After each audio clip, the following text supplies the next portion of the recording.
Ya. Assalamualaikum Bu Retno. Waalaikumsalam Bu Erlin. Sudah sibuk Bu Retno? Enggak, kebetulan hari ini sudah selesai mengerjakan tugas. Bagaimana kabar Bu Erlin hari ini? Alhamdulillah baik dan sehat. Oh iya. Ini Bu Retno, ada sedikit masalah dalam pembelajaran bahasa Indonesia. Saya butuh teman untuk bisa memecahkan masalah yang saya hadapi. Oh begitu. Kebetulan hari ini pekerjaan saya juga sudah selesai, sehingga saya masih banyak waktu untuk diajak Bu Erlin berdiskusi. Tetapi sebelumnya yang ingin saya tahu, nanti dari diskusi yang kita lakukan, apa harapan dari Bu Erlin dari diskusi kita? Saya ingin ada pemecahan masalah dari masalah yang saya hadapi. Baik, selain ingin memecahkan atau ingin mendapatkan solusi dari masalah Bu Erlin, kira-kira ada yang lain yang ingin Bu Erlin dapatkan dari diskusi kita hari ini? Selain mendapatkan pemecahan masalah, saya ingin untuk pelajaran bahasa Indonesia selanjutnya itu menjadi lebih baik dan dari hari-hari yang kemarin. Oh, seperti itu nggih. Oh, baik. Sekarang coba Bu Erlin ceritakan apa yang Bu Erlin rasakan terkait pembelajaran bahasa Indonesia saat ini. Ini Bu Retno. Sekarang untuk pembelajaran yang terbaru ini adalah menggunakan dengan model teks ya. Apapun materi itu melalui teks. Jadi sama dari awal teks apa, misalnya teks persuasi, apa itu teks persuasi, kemudian strukturnya, kemudian kebahasaannya, semua teks selalu seperti itu. Jadi kadang-kadang anak bingung perbedaan antara teks yang satu dengan teks yang lain, terutama dalam struktur teksnya. Itu Bu Retno. Iya, sama Bu Erlin. Saya juga mengalaminya dalam pelajaran IPA. Seperti yang Bu Erlin ceritakan tadi, berarti sekarang Bu Erlin merasa kurang nyaman dalam pembelajaran bahasa Indonesia. Iya Bu, terutama untuk motivasi anak. Anak yang terbiasa kemarin itu masa pandemi itu mengerjakan materi, mengerjakan soal sambil berbaring. Sekarang karena sudah tatap muka, anak melihat ada kebosanan dalam diri anak. Oke, berarti dari penjelasan yang Bu Erlin katakan tadi, masalah yang dihadapi Bu Erlin tadi hubungan dengan motivasi anak dalam pembelajaran bahasa Indonesia yang kurang. Seperti itu ya Bu Erlin? Iya Bu. Anak-anak itu untuk mengerjakan atau mengumpulkan tugas itu mungkin hanya 60% yang tugas yang distorkan, sedangkan yang lain itu lebih mengabaikan karena mungkin tadi ada kebosanan dalam diri mereka. Sebenarnya kalau dilihat dari presentasi juga sudah lumayan banyak ya Bu Erlin. Iya. Nah, bisa tidak Bu Erlin ceritakan bagaimana proses yang Bu Erlin lakukan di dalam kelas? Sebelumnya biasanya saya menyampaikan materi pengertian, misalnya untuk KD kan ada 2 KD nih Bu. KD pengetahuan dulu anak-anak saya terangkan, kadang-kadang juga lewat LCD, kemudian baru anak-anak mengerjakan LKPD-nya. Seperti itu Bu, tapi anak-anak sepertinya tidak begitu bersemangat. Oh, seperti itu. Saya sudah paham maksudnya dari Bu Erlin. Karena saya juga merasakan hal yang sama dengan program pembelajaran juga yang sama seperti Bu Erlin ceritakan. Untuk Bu Erlin dalam melakukan pembelajaran di kelas, panjenengan kan menerangkan materi di dalam kelas. Ketika panjenengan menerangkan materi di dalam kelas, bagaimana dengan respon anak-anak? Ada sebagian anak yang memperhatikan, tapi lebih banyak responnya ke pasif. Anak-anak tidak begitu antusias dalam menerima materi. Itu tadi, seperti itu tadi Bu Erlin ceritakan ketika pemberian materi ya Bu Erlin ya. Iya. Sekarang Coba Bu Elin ceritakan bagaimana cara Bu Elin untuk tentang pemberian tugas yang harus direspon oleh anak-anak. Ya. Anak-anak biasanya membuka buku paket Bu, karena memang saat ini kan kita tidak boleh memakai buku penunjang dari yang biasa kita berikan ke anak. Jadi ada hanya buku paket yang ini. Kemudian anak-anak membuka buku paket, saya suruh mengerjakan halaman berapa sesuai dengan materi.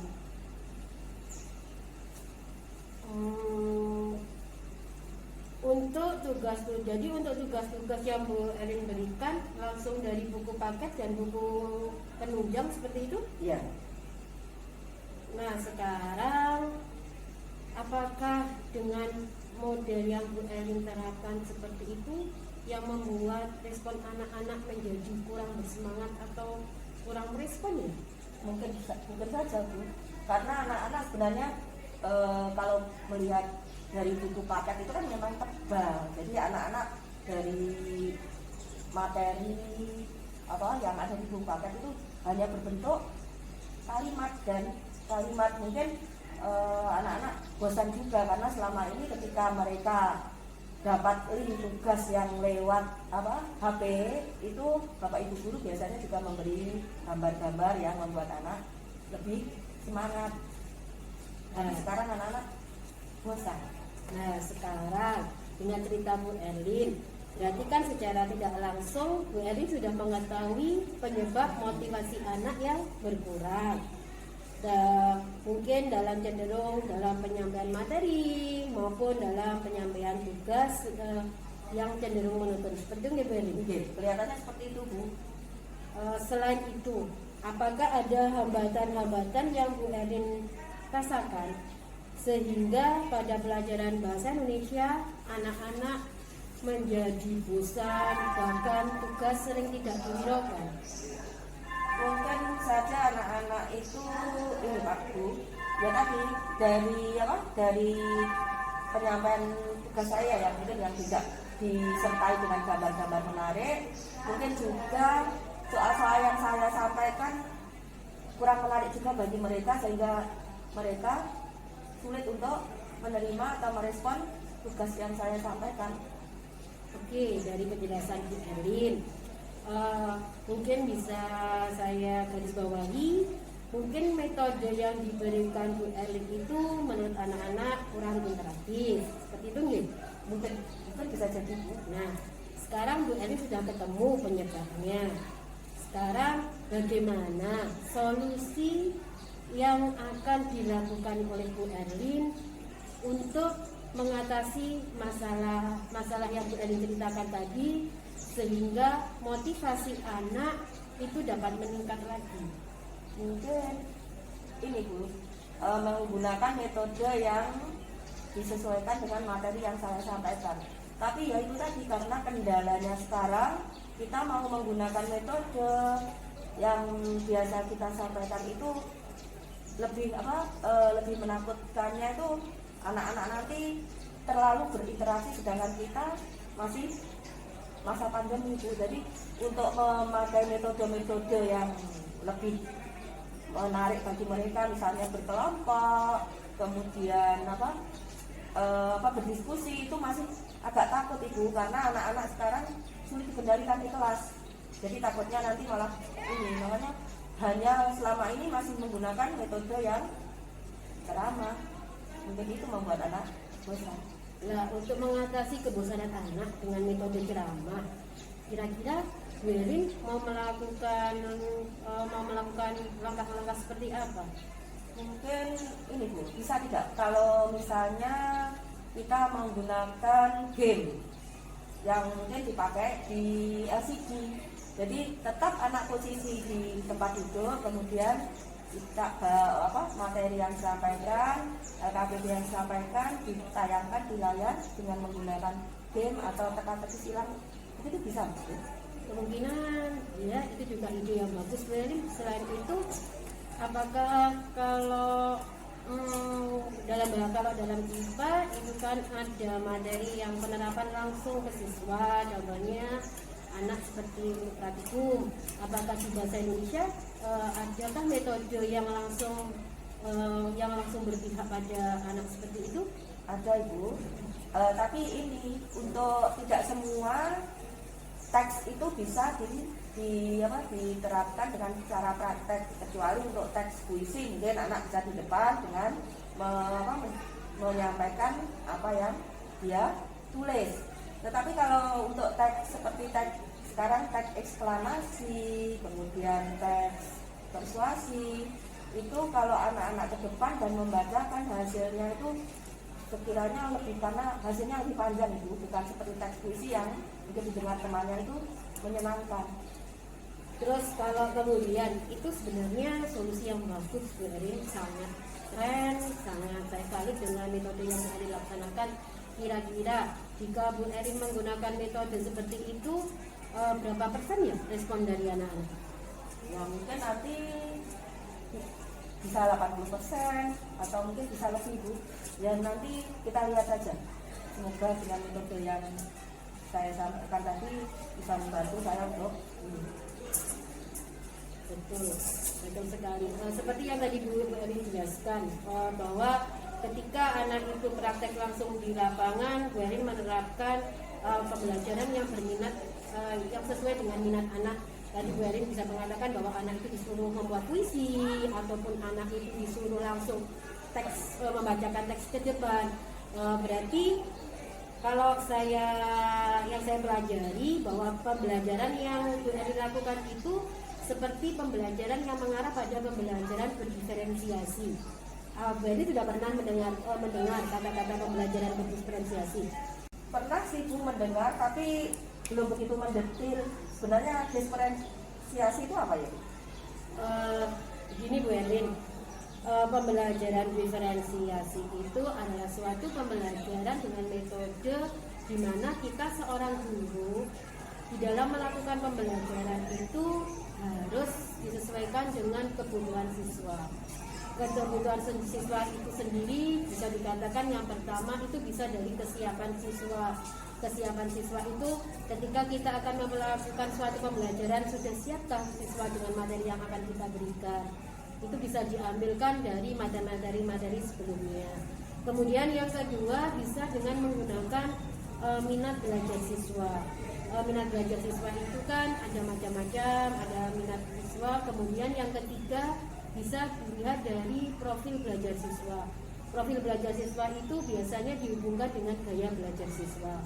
Gaya belajar siswa itu bisa dengan gaya belajar yang dari suara atau audio, kemudian gaya belajar visual dari gambar-gambar, kemudian ada gaya belajar kinestetik. Kalau gaya belajar kinestetik itu adalah gaya belajar yang langsung anak itu sukanya bergerak ke sana ke sini itu, atau selalu bekerjanya itu selalu senangnya itu di lapangan. Seperti itu untuk pembelajaran diferensiasi. Jadi dalam pembelajaran diferensiasi itu guru tidak boleh menyamaratakan materi yang akan kita berikan kepada siswa. Bagus ya sebenarnya metode itu. Kalau kita terapkan di dalam kelas yang memang di dalam kelas itu sifatnya adalah heterogen, jadi anak-anak memiliki kemampuan, memiliki kemauan, memiliki hobi yang berbeda-beda. Betul, sangat bagus sebenarnya Boleh kalau kita mau menerapkan pembelajaran diferensiasi. Untuk saat ini saya sudah mencoba untuk menerapkannya. Semoga nanti Bu Erin juga bisa menerapkannya di tugas panjenengan atau di kelas Bu Erin. Nah Bu Erin, dari diskusi yang kita lakukan tadi, bisakah Bu Erin ceritakan kembali langkah-langkah apa yang akan Bu Erin lakukan untuk meningkatkan motivasi siswa? Ini Bu, yang pertama tadi dalam penyampaian materi, berarti saya menyampaikan materi itu harus lebih menarik, kemudian tidak monoton, sehingga anak-anak yang terbiasa mendapat pembelajaran di rumah dengan cara berbaring, anak-anak sekarang bertatap muka dengan Bapak Ibu guru, seharusnya kita atau saya sebagai guru harus membuat mereka lebih enjoy dalam menerima materi.